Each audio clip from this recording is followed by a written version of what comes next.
Assalamualaikum warahmatullahi wabarakatuh. Perkenalkan, nama saya Lely Maulidia. Saya dari Pendidikan Bahasa Arab semester 5, Universitas Kyai Haji Wahab Asfunma Jombang. Di sini saya akan menjelaskan tugas analisis kontrastif yang berjudul kata benda dengan kalimat isim yang diampu oleh Ibu Siti Sulaikho, MPD. Yang pertama yaitu pengertian kata benda. Pengertian kata benda di sini ada tiga tokoh. Yang pertama yaitu Goris Keraf menjelaskan bahwa kata benda yaitu segala kata yang bisa dijelaskan atau diperluas dengan yang dan kata sifat. Sedangkan dari tokoh yang kedua yaitu Fromkin. Kata benda yaitu kombinasi dari makna kata benda, kata sifat, artikel, dan bahkan kalimat. Sedangkan yang tokoh ketiga yaitu Ibnu Hajar SPD menjelaskan bahwa kata benda yaitu kata yang mengacu pada manusia, benda, sifat, dan konsep atau ciri-ciri kata benda di sini dijelaskan ada 4. Yang pertama, dalam kalimat yang predikatnya berupa kata kerja, maka kata benda cenderung menduduki fungsi subjek, objek, atau pelengkap. Jadi kalau predikatnya berupa kata kerja, maka kata benda itu menduduki subjek, objek, dan pelengkap. Contohnya kayak gini. Kakak mengunjungi Unwaha. Mengunjungi kan sebagai predikat ya, berupa kata kerja, maka kata bendanya di situ menduduki objek yaitu Unwaha. Yang kedua yaitu kata benda tidak dapat dilingkarkan dengan kata tidak. Jadi tidak bisa digandengkan dengan kata tidak. Contohnya, ini tidak kamus melainkan ensiklopedia. Jadi tidak bisa digandengkan dengan kata tidak. Yang ketiga, ciri-ciri dari kata benda yaitu kata benda dapat dilingkarkan dengan kata bukan. Jadi bisa digandengkan dengan kata bukan. Contohnya, Pak Agung bukan guru bahasa Arab. Kemudian ciri-ciri selanjutnya yaitu kata benda umumnya dapat diikuti oleh kata sifat, baik secara langsung maupun diantarai oleh kata yang. Contohnya, rumah mewah atau mobil yang bagus. Pembagian kata benda di sini dibagi menjadi beberapa. Yang pertama yaitu berdasarkan perwakilan. Berdasarkan perwakilan ini dibagi menjadi 2, yaitu kata benda umum dan kata benda khusus. Kata benda umum ini yaitu kata benda yang mengacu secara umum. Contohnya seperti kota, desa, pelajar, dan lain-lain. Sedangkan kata benda khusus yaitu kata benda yang mengacu secara khusus. Contohnya seperti Jombang, Sambong, Duku, dan lain-lain. Kemudian yang kedua yaitu jenis kata benda. Pembagiannya berdasarkan bentuk. Ada 3, dibagi menjadi 3, yaitu kata benda dasar, kata benda turunan, dan juga kata benda kolektif. Kata benda dasar yaitu kata benda yang tidak disertai imbuhan. Jadi dasarnya ya, tidak ada imbuhan sama sekali. Contohnya seperti rumah, air, kertas, dan lain-lain. Yang kedua yaitu kata benda turunan. Kata benda turunan yaitu kata benda yang disertai dengan imbuhan. Contohnya masakan, minuman, dan pertanian. Yang ketiga yaitu kata benda kolektif, yaitu kata benda yang berupa kumpulan. Contohnya seperti hadirin, pemuda, dan lain-lain. Kemudian di sini ada sistematika penyusunan kata benda. Ada subjek dan predikat. Contohnya saya cantik. Gitu. Kesimpulannya atau keterangannya, penyusunan kalimat pada kata benda terdiri dari subjek dan predikat, yang mana predikatnya bersifat kata benda atau kata sifat, tidak menggunakan kata kerja. Atau bisa predikatnya itu bisa berupa kata kerja, namun kata benda menempati objek. Kayak yang tadi, yang predikatnya berupa kata kerja, namun kata bendanya itu menempati objek. Contohnya seperti ini. Saya membeli nasi gitu. Jadi kan kata bendanya berada di menempati objek. Selanjutnya yaitu tentang kalimat isim. Pengertian isim dari berbagai kitab.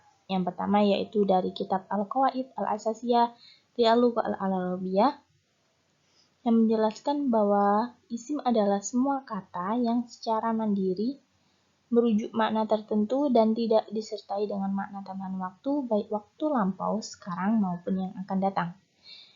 Yang dari kitab yang kedua yaitu Mulakhas Qawaid Lughah Al-Arabiyah menjelaskan bahwa isim adalah semua kata yang menunjukkan orang, hewan, tumbuhan, benda mati, tempat, waktu, sifat, atau kata yang tidak disertai makna tambahan waktu. Yang ketiga yaitu dari kitab An-Nahwu Al-Wadih menjelaskan bahwa isim adalah semua kata yang mencakup orang, hewan, tumbuhan, benda mati, atau jenis benda yang lainnya. Perbedaan dan persamaan pengertian isim dari beberapa kitab. Yang pertama yaitu perbedaan dari kitab Al-Qawaid Al-Asasiyah di Al-Lughah Al-Arabiyah menjelaskan bahwa isim adalah semua kata yang secara mandiri merujuk makna tertentu. Sedangkan dari kitab Mulakhas Qawaid Lughah Arabiyah yaitu semua kata yang menunjukkan orang, hewan, tumbuhan, benda mati, tempat, waktu, dan sifat. Sedangkan persamaan dari Al-Qawaid Al-Asasiyah li Al-Lughah Al-Arabiyah dan Mulakhas Qawaid Al-Lughah Arabiyah sama-sama menjelaskan bahwa kata itu tidak disertai dengan makna tambahan waktu. Kemudian, dari perbedaan pengertian isim menurut kitab Al-Qawaid Al-Asasiyah li Al-Lughah Al-Arabiyah dan An-Nahwu Al-Wadih menjelaskan kalau yang Al-Qawaid Al-Asasiyah Al-Lughah Al-Arabiyah menjelaskan bahwa isim itu semua kata yang secara mandiri merujuk makna tertentu, sedangkan dari kitab An-Nahwu Al-Wadih menjelaskan isim adalah semua kata yang mencakup orang, hewan, tumbuhan, benda mati, atau jenis benda yang lainnya.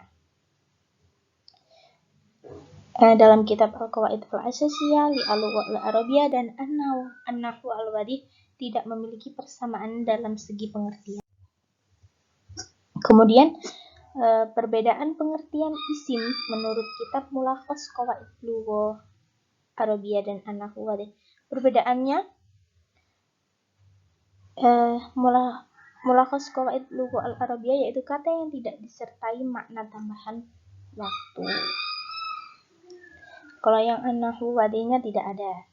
Sedangkan persamaan pengertian isim menurut kitab Mulakhas Qawaid Lughah Al-Arabiyah dan An-Nahwu Wadih, kalau yang Mulakhas Qawaid Lughah Al-Arabiyah itu semua kata yang menunjukkan orang, hewan, tumbuhan, benda mati, tempat, waktu, dan sifat. Sedangkan kalau An-Nahwu Al-Wadih semua kata yang mencakup orang, hewan, tumbuhan, benda mati. Jadi sama.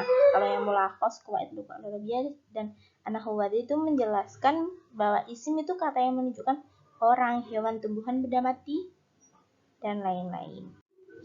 Kesimpulan, pengertian kalimat isim dari beberapa kitab yaitu isim adalah semua kata yang mencakup orang, hewan, tumbuhan, benda mati, atau jenis benda yang lainnya dan tidak disertai dengan makna tambahan waktu, baik waktu lampau, sekarang maupun yang akan datang. Ciri-ciri isim atau tanda-tanda isim. Yang pertama yaitu menurut kitab Jurmiyah, tanda-tanda isim ada 4. Yang pertama al-khafdu, yang kedua at-tanwin, yang ketiga al-alif wal lam, yang keempat huruf al-khafdi wal qasam. Yang pertama khafat atau majrur, didahului salah satu huruf jar, contohnya di situ ilal masjidi.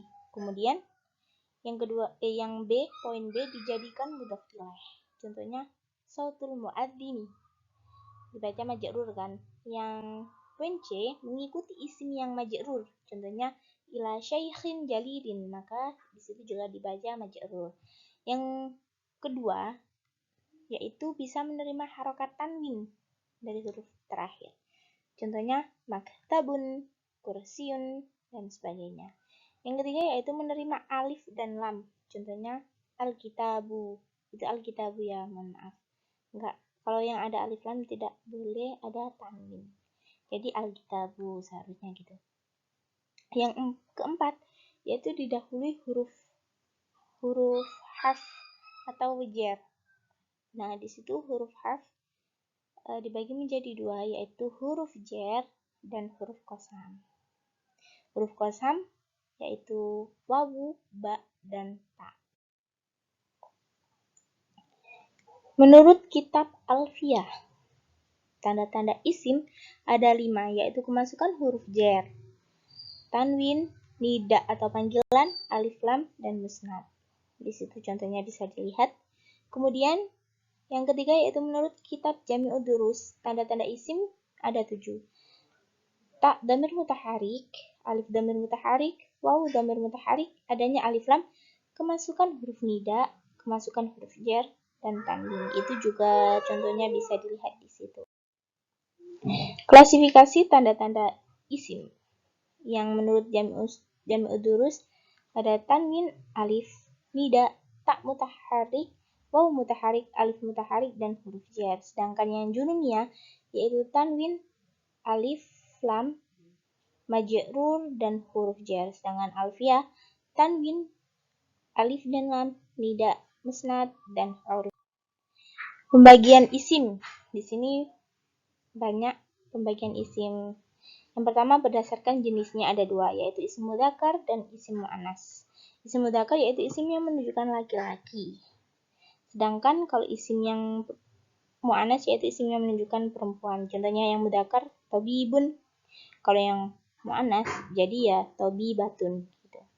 Kalau berdasarkan bilangannya dibagi menjadi 3, yaitu isim mufrad, isim tasniyah, dan isim jamak. Kalau isim mufrad ya isim yang menunjukkan mufrad, sedangkan isim tasniyah isim yang menunjukkan makna 2. Kalau isim jamak isim yang menunjukkan makna lebih dari 2. Contohnya isim mufrad yaitu muslimun. Kalau yang isim tasniyah contohnya ustadzani. Kalau yang isim jamak contohnya muslimuna. Gitu. Kemudian pembagiannya berdasarkan perubahannya ada 2, yaitu isim jamak salim dan isim jamak taksir. Isim jamak salim dibagi menjadi 2, isim mudzakkar salim dan jamak muannas salim. Kalau yang mudzakkar salim contohnya musliminah, kalau yang muannas salim contohnya mukminat. Kalau yang isim jamak taksir contohnya buyutun, yaitu yang merusak susunan awal. Kalau yang jamak salim tidak merusak susunan awal. Berdasarkan kejelasannya dibagi menjadi 2, yaitu isim nakiro dan isim ma'rifat. Isim nakiro yaitu isim yang menunjukkan umum, sedangkan isim ma'rifat yaitu isim yang menunjukkan khusus. Contohnya yang umum nakiro itu waladun, anak, gitu aja. Kalau yang isim ma'rifat contohnya al-kitabu yang memiliki arti buku itu. Kemudian berdasarkan perubahan harokat akhir dibagi menjadi 2, yaitu isim mu'rab dan isim mabni. Isim mu'rab yaitu isim yang berubah-ubah harokat akhirnya sebab berbedanya amil yang masuk pada kalimat isim tersebut. Jadi berubah-ubah harokat akhirnya. Contohnya ja'a Muhammadun sama ra'aitu Muhammadan, kan berbeda-beda ya. Karena adanya amil yang merusak kalimat tersebut. Yang kedua yaitu isim mabni. Isim mabni yaitu isim yang tidak mengalami perubahan keadaan akhirnya, meskipun amil yang masuk padanya berbeda-beda. Contohnya hadza kitabun. Jadi tidak mengalami perubahan akhirnya. Sistematika penyusunan isim yaitu terdiri dari mubtada dan khobar. Mubtada itu kata yang jatuh di awal kalimat dan bisa berupa isim dhahir atau berupa isim dhamir. Sedangkan khobar yaitu isim yang menerangkan mubtada sehingga maknanya menjadi sempurna. Contohnya al-masjidu kabirun. Masjid itu besar. Sekarang perbedaan antara kata benda dan kalimat isim dan juga persamaan antara kata benda dan isim. Persamaan kata benda dengan kalimat isim. Dari segi pengertian, persamaannya itu dari segi pengertian sama-sama menjelaskan bahwa kata benda atau isim adalah kata yang mencakup orang, sifat, dan lain-lain.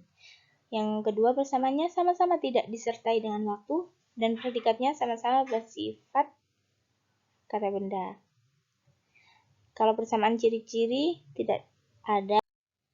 Kalau pembagian, persamaannya pembagian kata benda maupun kalimat isim sama-sama ada yang menjelaskan kata benda khusus, ma'rifat, dan umum, nakiro. yang tadi saya jelaskan. Kemudian perbedaan kata benda dan kalimat isim. Dari segi pengertian, kata benda yaitu kata yang bisa dijelaskan atau diperluas dengan yang dan kata sifat.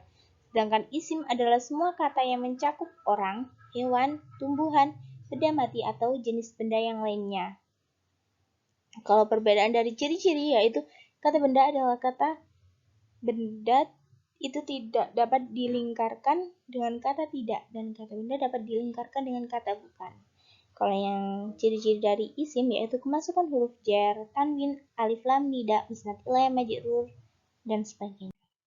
Kemudian perbedaan dari pembagian, dari segi pembagian, kata benda dari pembagian yaitu ada kata benda dasar, kata benda turunan, kata benda kolektif. Sedangkan isim ada isim pembagiannya ada isim mudzakkar, isim muannas, isim mufrad, isim tasniyah, isim jamak, dan sebagainya. Syukran jazilan ala ihtimamikum. Sekian dari apa yang saya jelaskan tadi. Semoga manfaat dan semoga ilmunya manfaat dan barokah. Wassalamualaikum warahmatullahi wabarakatuh.